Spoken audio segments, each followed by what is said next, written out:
I went ahead and tried to break down the Alexa Echo, and it went something, didn't, it kind of went okay, but I might have to go back and re-look at the Billy Bass Fish and see about some of the things. There's the screws in the back.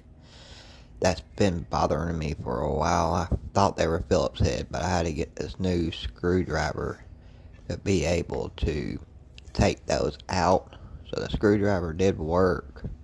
That's where we were at on this. Then I realized how many screws were actually in the back of that Alexa Echo.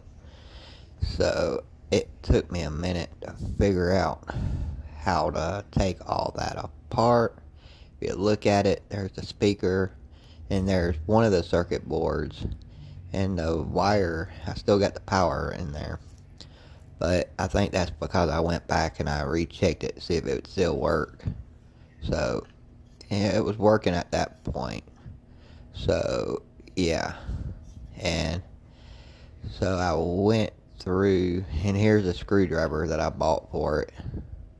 But, yeah. And then I couldn't get that top off. Alexa, I what tried, time? and you sit there and see that the Echo is still working at this point.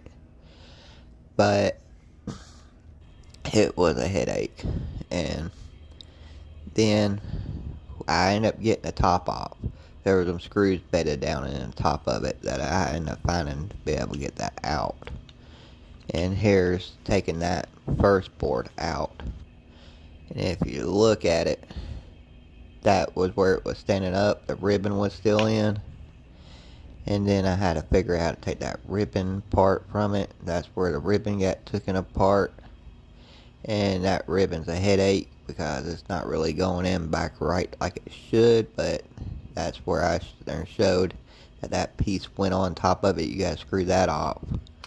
And here's that ribbon. That ribbon's a problem. But there's the buttons that usually get pushed on top of it. And it was really frustrating trying to do this. But yeah. And I don't know why I didn't edit this out.